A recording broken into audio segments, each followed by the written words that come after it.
The air in the New Orleans Convention Center was not just still, it was pregnant with an unspoken reckoning. This wasn't the vibrant hum of a championship game or the anticipatory buzz before a grand concert. No, this was the heavy, calculated tension of history about to be written, where every whisper felt amplified and every camera lens seemed to sharpen its focus on an inevitable collision. Political advisors, usually bustling with last-minute instructions, now stood braced, their expressions grim, as if anticipating a seismic shift in the political landscape that would ripple across the nation. Before we dive into the heart of this extraordinary night, tell us where you're watching from in the comments below, and don't forget to subscribe to our channel and hit that like button so you won't miss a single moment of these unfolding stories. Backstage, in a cold, sparsely furnished waiting room, Senator John Kennedy sat alone. His suit, usually crisp, was slightly wrinkled from the long travel, and his reading glasses were perched low on his nose, yet his posture remained unnervingly composed. His hands, not fidgeting, gently cradled, a worn stack of files on his lap. It wasn't a thick stack by any measure, but the quiet weight of the documents within seemed to press down on the very air around him. He glanced at the TV screen on the wall. The network was counting down, live. 7 minutes until the debate that would either seal a legacy or shatter it. Down the hall, the atmosphere was a stark contrast. Adam Schiff made his entrance with the fanfare of a rock star. A booming laugh, a flurry of handshakes with eager strangers, and a quip about Louisiana's notoriously blazing stage lights. He commanded attention in his usual way, charisma radiating, practiced and potent. His team trailed quietly behind, some straining to appear important, others merely hoping to avoid the sting of his public scolding. In Kennedy's cooler, calmer room, his campaign manager Michael poked his head in. "Ready, Senator?" he asked, his voice low. Kennedy looked up, his eyes steady. "I've been ready for a while." Michael nodded, stepping inside and closing the door, the muffled sounds of Schiff's triumphant entrance fading. "You sure you want to dig into this tonight?" he asked, a hint of concern in his tone. Kennedy didn't answer immediately. He ran, a finger along the edge of the file stack, the paper softened by countless touches. "People forget what he's done," he said, his voice quiet but resonant. "But those he's hurt never do. They live with it." Michael sighed, casting a glance at his watch. "We've got 2 hours to get through. Don't let him drag you into a circus." Kennedy offered a faint smile. "If he wants a circus, let him. I've got the congressional record." In the main hall, hundreds of seats were filled to capacity. Promptly, the moderator stepped to the podium. "Good evening, Louisiana, and welcome to the national debate, broadcast live across the country. Tonight, we have Senator Adam Schiff and Senator John Kennedy." Applause erupted, quick and loud for both. Schiff strode out, waving and flashing 2 thumbs up, his confidence a visible aura. Kennedy followed, calm but assured, offering only a subtle nod to the surging crowd. At his podium, he set the stack of files down gently, almost reverently, as if it were fragile glass. He didn't glance at it, his gaze instead scanning the vast audience, his expression unreadable. The moderator announced the format. 2 hours, alternating responses, no interruptions. Schiff raised an eyebrow at this, then smirked at the audience, eliciting a few chuckles. Kennedy didn't react. "Senator Kennedy," the moderator began, "what do you think is the greatest failure of the American political system today?" Kennedy responded, his lips barely moving, but his words filled the silence. "Political failure rarely starts with the people. It starts at the top, with decisions behind closed doors, deals that benefit a few, leaving the rest to patch up the consequences." He didn't raise his voice. He didn't need to. The weight of his words hung in the air, a beat too long. Schiff jumped in, cutting across the lingering silence. "Come on! The greatest failure is letting people like him stand here, pretending to understand governance. I've defended democracy, worked for millions. What's he done? Just talk." Some in the audience laughed, others glanced at their phones. A wave of disinterest rippling. Kennedy didn't flinch, didn't blink. He let the noise pass, then leaned slightly toward the mic, his voice a calm, precise blade. "You defend democracy, but you've also hurt it sometimes, in the very actions you're proud of." The moderator cleared their throat, attempting to move to the next question, but the air in the room had already shifted. From the outset, Adam Schiff did what he always excelled at, commanding the room with overwhelming confidence. He leaned forward, a physical manifestation of his assertiveness, interrupting frequently, laughing heartily at his own jokes, and painting every topic in broad, sweeping strokes. "We once had the strongest democracy, then it was undermined. Everyone knows that. You've lived through it," he boomed, pointing at the audience like a coach during a halftime pep talk.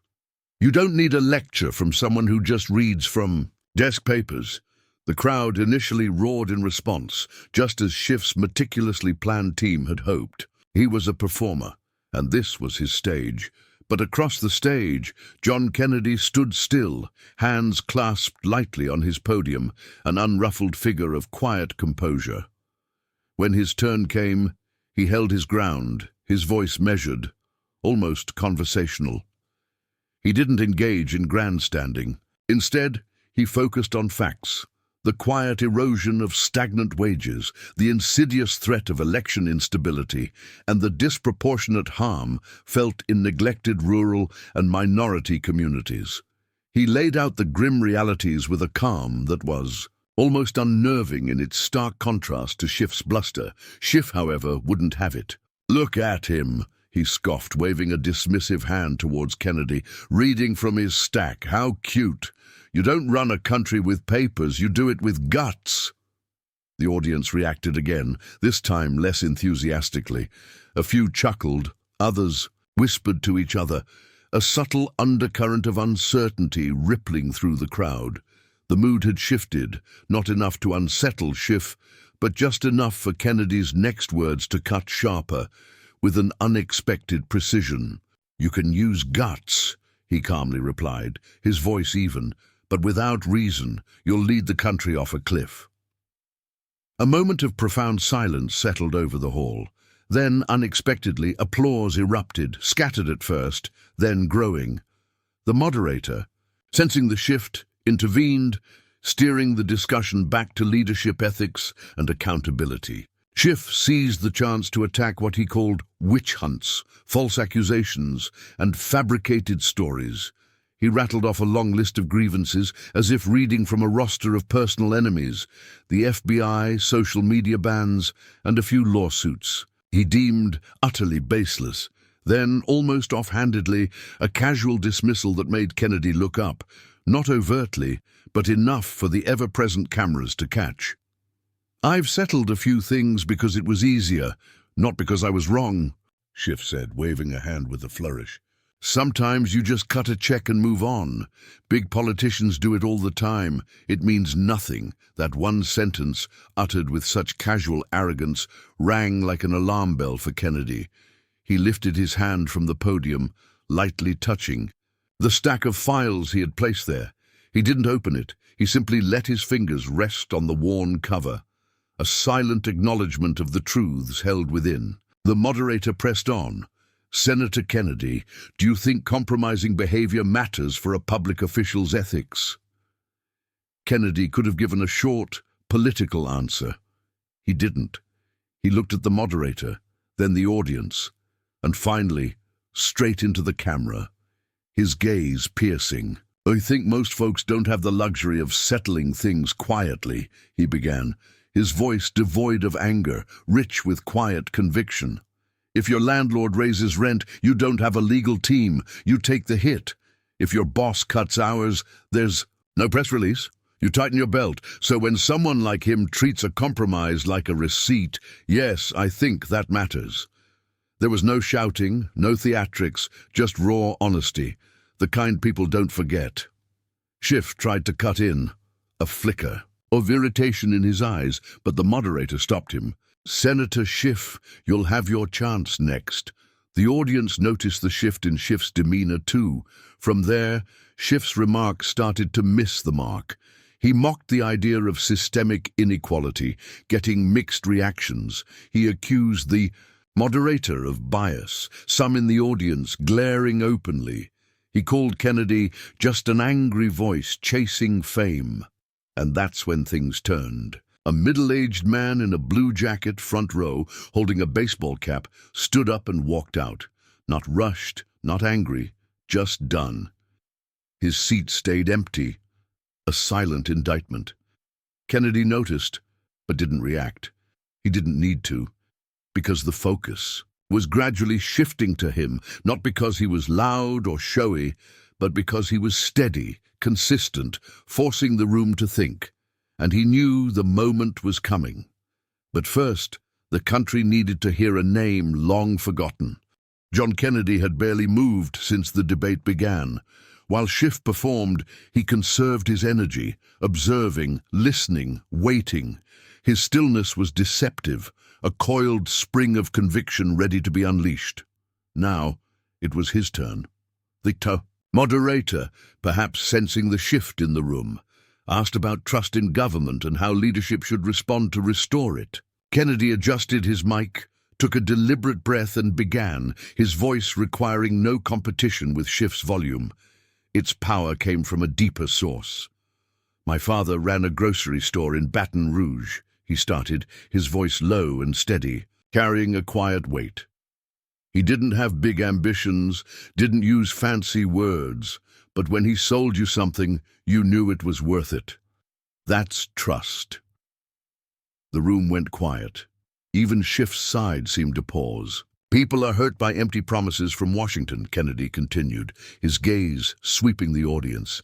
"And I carry that lesson every time I vote, every time I speak." He had everyone's attention. "My father never really recovered." Kennedy's voice dropped, tinged with a deep personal sorrow. "He worked until his legs gave out. And I carry that memory every time I vote, every time I speak, every time I see someone struggling to survive, while others sit on power they don't deserve, manipulating to get it." He didn't blink as he turned to Adam Schiff. "Some of us don't have the option to cut a check and move on." Schiff shifted, crossing his arms for the first time, looking away, visibly uncomfortable. Kennedy leaned in slightly, his voice unwavering. "I remember a man named David who worked on a project in California you backed. He lost his job because of regulations you pushed. His requests for help were ignored, and when he sued, you dragged it out until he ran out of money. David took a settlement on the condition he'd stay silent. But I'm not David, and I can speak." The moderator flinched. Schiff sank back, a flicker of confusion in his eyes, trying to guess where Kennedy had gotten that name. He opened his mouth, then closed it. Kennedy opened his stack of files, not wide, just enough to pull out a single copy, a worn legal document. He held it in one hand. "I've read dozens of cases like David's," he said, the paper trembling slightly in his grip. "Real people, real pain, buried under settlements, memos, and legal fees they couldn't afford. Each case tells a story about how power is used, not to build, but to silence." He didn't raise his voice. He let the names keep ringing, each one a hammer blow to Schiff's carefully constructed image.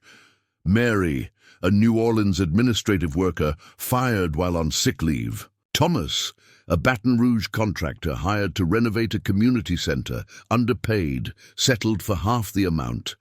Sarah from Shreveport, discriminated against after reporting unsafe work conditions, settled with a gag clause so tight it nearly ruined her career. He looked at the moderator. You asked about leadership in a crisis. Here's the truth. When someone shows who they are in closed rooms with no cameras, that's who they'll bring to the floor of Congress. Schiff gave a forced laugh, trying to brush it off. Come on, everyone has disputes. You think he's never signed anything to hush someone up? Welcome to politics. He turned to the audience, his voice rising in desperation. You think he hasn't? Kennedy didn't respond to Schiff directly. He looked at the crowd, his gaze encompassing every single person. There's a difference between hushing someone and crushing them. Most folks know that feeling, being told to move on, to forget, to endure and stay silent. The atmosphere had shifted now, not dramatic but profound. The way truth seeps into a room, and you can't pretend not to see it. A woman in the fourth row, about 40, wearing a red sweater, nodded slowly. She hadn't clapped all evening, but her eyes never left Kennedy. For the first time, Schiff looked like he couldn't predict what was coming. The moderator tried to regain control. Senator Kennedy, are you saying these cases directly impact Senator Schiff's political decisions? Kennedy didn't hesitate. I'm saying, when you get used to using silence as currency, it changes how you see people. If you treat workers as disposable in politics, don't be surprised when you treat them the same in governance. No applause, no cheers, just a heavy, attentive silence. But Kennedy hadn't fully opened his stack of files, and he was only getting started. The moderator shifted in their chair, clearly torn between keeping the program on track and recognizing something was unfolding, something not neatly contained in tonight's script. Kennedy placed the document he had just read face down on the podium. He didn't stack it with the others. He left it there, like a marker. John Kennedy opened a page in his files, his eyes scanning quickly to find the right passage. He found it and looked up. Mark was a staffer on the House Intelligence Committee you chaired in 2019. He sent an internal email warning that the committee was pushing a Trump-Russia connection narrative without clear evidence. Mark was told to stay quiet, then lost his job. His life fell apart. Family, finances, everything. He glanced at Schiff. Mark's community in Oakland blamed him for the committee's failure. He lost his job, his home, and eventually his health. The room was silent. Schiff leaned toward the mic. I don't know this person, and if there was a mistake, maybe he didn't do his job right. You can't pin every political failure on me. That's how Washington works. Kennedy didn't flinch. No, that's how you work. He held up a copy of an old Oakland Tribune article. Headline, Congressional Staffer Fired After Objecting to Committee Decision. Nobody remembers this, he said, because it didn't happen in New York or D.C. It happened in a small corner most folks don't visit. But it happened, and the damage lasts long after the cameras leave. The moderator tried to pivot. Senator Kennedy, are these isolated cases or not isolated? Kennedy cut in, his voice firm. They're ignored, and I haven't even mentioned the veterans. The word veterans landed like a punch. Schiff shifted again, his hand touching his water bottle, and he took a quick sip. Kennedy pulled out another set of documents, marked with colored tabs. A project in Fresno, California, backed by policies you supported, involved a non-profit helping veterans recover from substance abuse and PTSD. That group had a temporary land lease contract. He paused. You terminated that contract 6 months early, saying the land needed redevelopment, promising to relocate the program. You didn't. Half of them ended up in shelters. 3 died within months. One was Henry. He looked straight into the camera. His son is watching tonight. The room seemed to freeze. Schiff blinked. Kennedy placed the document beside the others. I'm forming a small, quiet stack. These aren't mistakes, he said. This is a pattern. Schiff leaned toward the mic, his voice lower. You don't know the full story behind those decisions. You pick a few documents and try to make me the villain. Thousands have benefited from my work. Kennedy kept his tone steady. I'm not trying to make you a villain. I'm just making the victims visible." For a second, nothing moved. Then a murmur spread through the room. Not anger, not applause, just reflection. A young man near the back of the room stood up, whispered something to the person next to him, and left. Not angry, not loud, just gone. The stack of files was now half as thick, but each page John Kennedy set down felt like a stone weighing on the entire room. He didn't raise his voice or resort to theatrics, but the air grew heavy, as if everyone was leaning forward unconsciously, drawn into the profound gravity of his words. Even the moderator, usually quick to interrupt for time, stayed silent, observing the unfolding, unscripted drama. Kennedy placed both hands on the podium, looked at the audience and asked, "How many of you have signed something without fully understanding it?" Dozens of hands went up, not in protest, but from lived experience, a silent, communal acknowledgement of vulnerability. He nodded slightly. Most folks don't have lawyers to read every line. They don't have advisors, no loopholes, no PR team. And when it falls apart, they don't land softly. They crash, and they stay down. Adam Schiff snorted, louder this time. "Come on, he's turning this debate into a tearjerker. This is about leadership, not sad stories." But no one laughed along. Schiff's attempts at humor, once effective, now simply fell flat, exposing his desperation. John Kennedy reached into his stack, pulling out a thick set of documents, bound reports, internal memos, and printed emails. He held them up.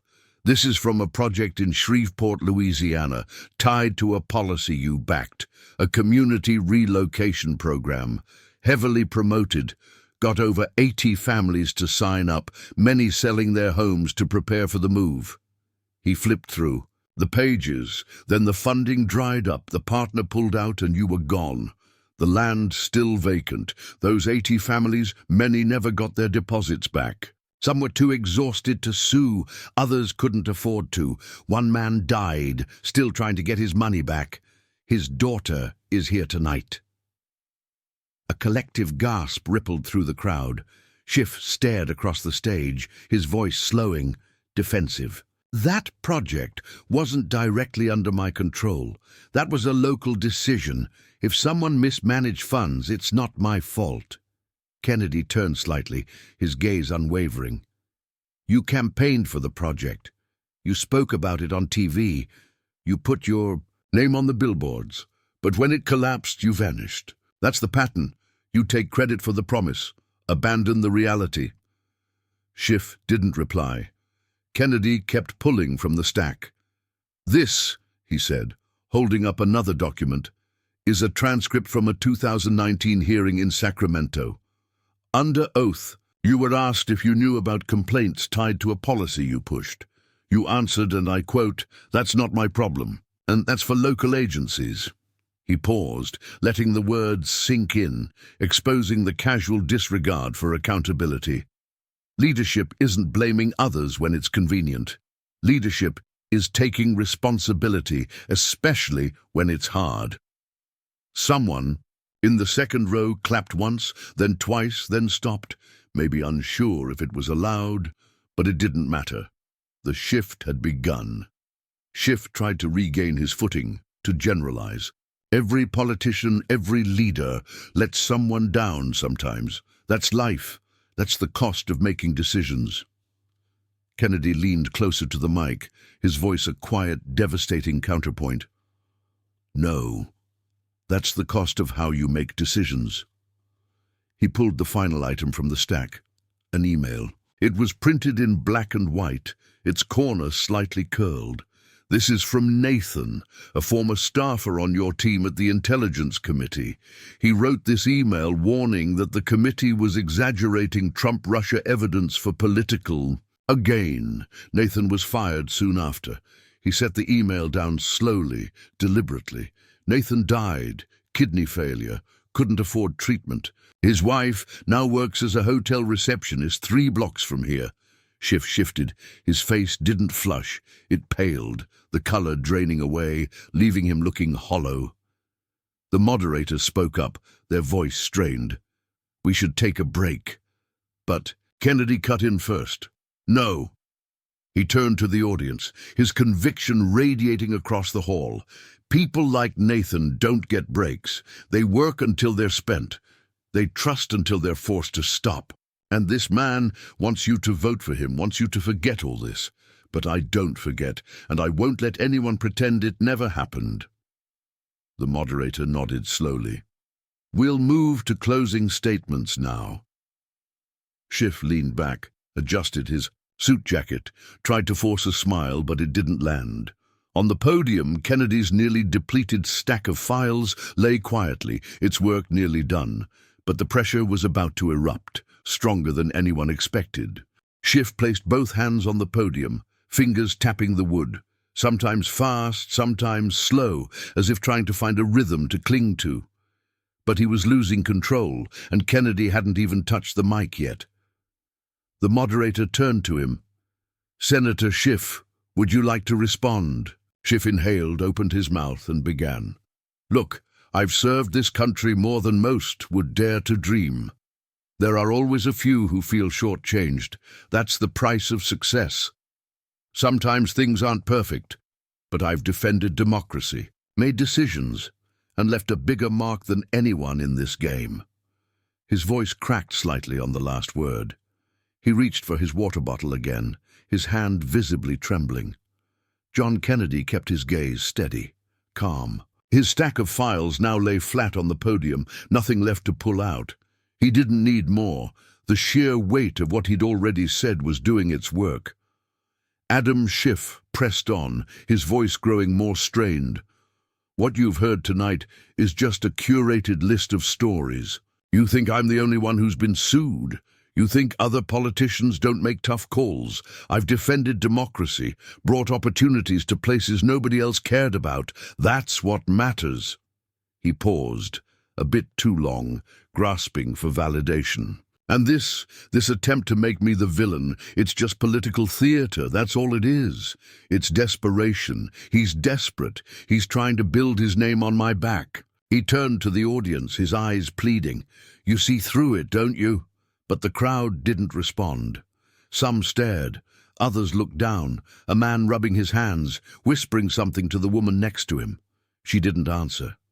The moderator, trying to salvage things, spoke. Let's move to closing statements, starting with Senator Kennedy. But before Kennedy could speak, Schiff cut in, this time faster, less composed. I've been attacked my whole life. Fake news, biased courts, politicians, like him who build nothing but slogans. You know what they're scared of. That's why they target me, because I'm not like them. I don't play their game. I don't bow. He raised a hand, gripping the podium's edge, his voice trembling not with anger, not with confidence, but with something else, something akin to fear. Then he faltered just slightly, a half-step back as if losing balance.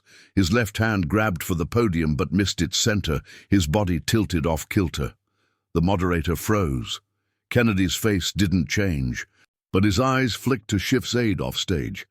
Schiff exhaled sharply, then staggered sideways, a faint "oh" rising from the second row.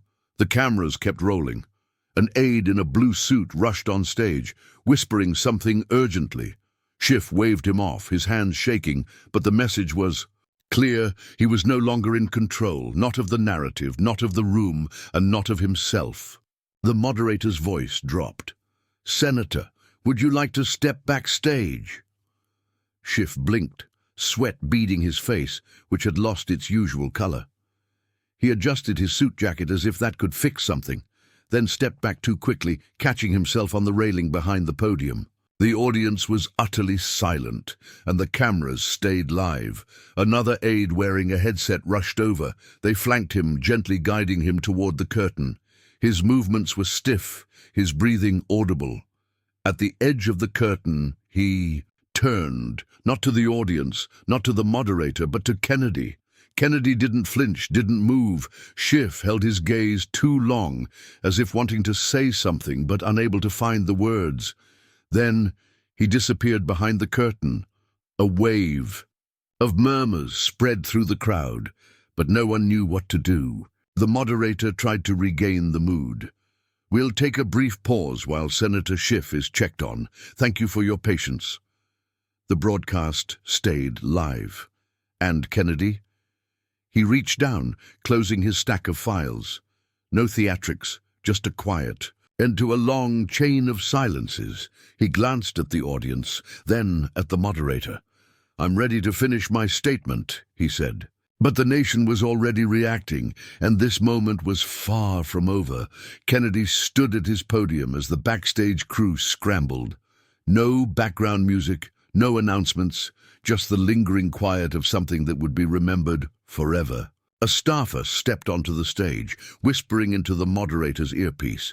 The moderator nodded, then cleared their throat. "We've been informed that Senator Schiff is receiving medical attention. The debate will not continue. Thank you for your understanding." A low hum of conversation rippled through the crowd like static crackling. No one stood up right away. They seemed unsure if the debate was truly over or just paused. John Kennedy didn't leave. He took a breath, then spoke. "I didn't come here to make anyone stumble. I came because too many have already fallen." The camera stayed on him.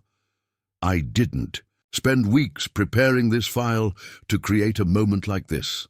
I did it because someone has to speak the truth where it can't be edited or buried in fine print." The words hit hard. They didn't feel rehearsed. They felt like the words of someone letting raw conviction override restraint. Then he stepped away from the podium, quietly walking toward his team waiting off stage. As he disappeared behind the curtain, his mic caught his final words to Michael, his campaign manager.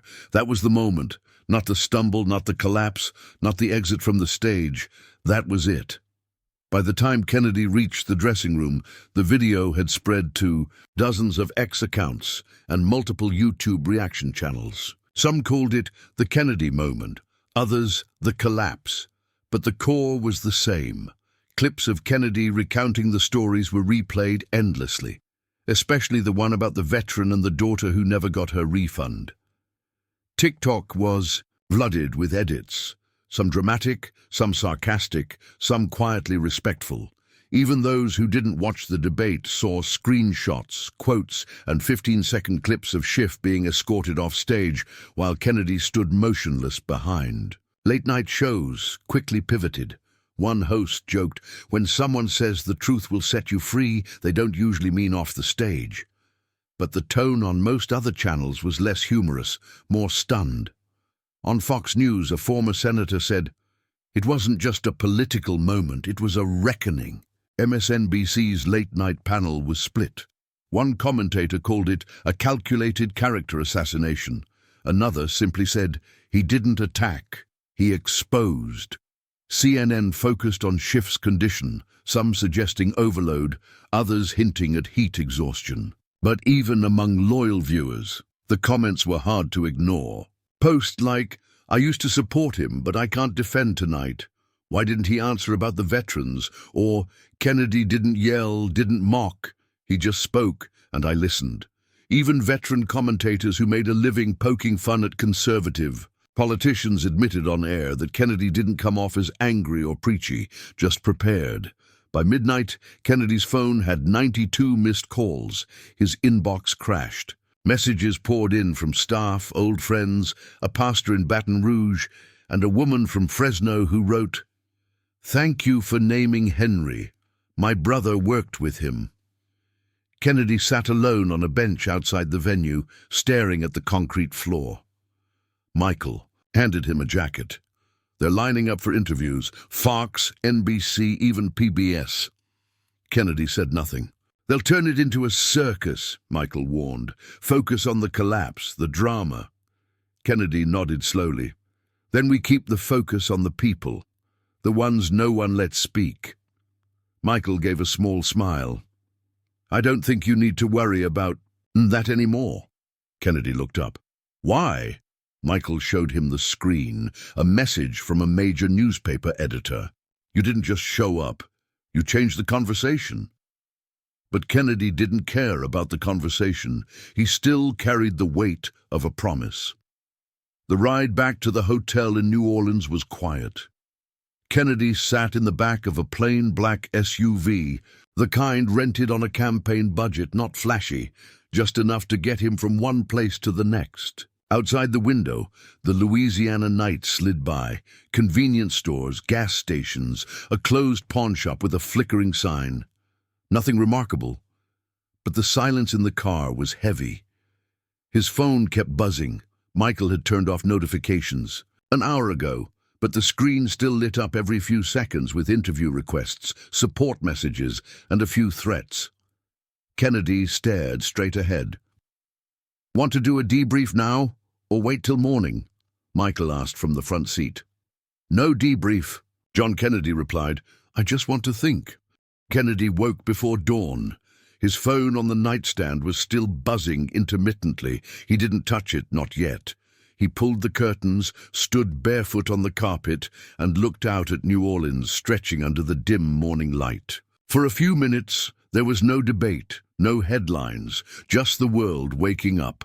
He turned on the faucet, splashed water on his face, and looked in the mirror. He didn't look powerful.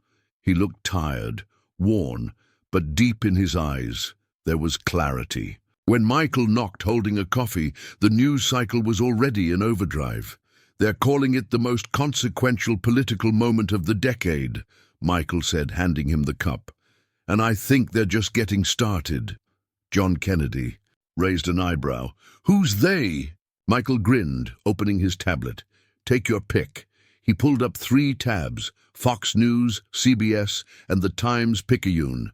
All led with the same image, Kennedy at his podium, files open, eyes steady, Schiff stumbling, supported by an aide in the background. No caption needed. "I don't want the collapse to be the story," Kennedy said, sipping the coffee. "I want it to be about the people." "It's both," Michael replied, "but your story is taking root."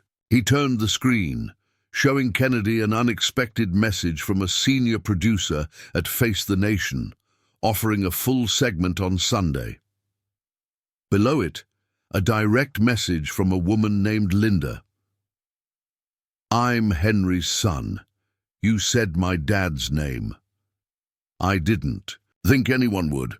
Just wanted to say thank you. I cried last night. I think my dad would be proud to be remembered." Kennedy stared at the message for a long time. His hand didn't move. And so, the ripple effect of one night's truth began to spread, far beyond the confines of a debate hall. The stories of David, Mary, Thomas, Sarah, Nathan, and Henry, all silenced, all dismissed, finally resonated, not as political attacks, but as a testament to the raw consequences of power unchecked. This was more than a debate. It was a promise made and a new battle begun, not for fame, but for the countless Jimmies still waiting for their names to be spoken. If this detailed analysis and storytelling resonated with you, please give this video a like, share it with those who need to hear these truths, and leave your comments below on what surprised you most. Don't forget to subscribe to our channel for more in-depth explorations of the moments that truly change history.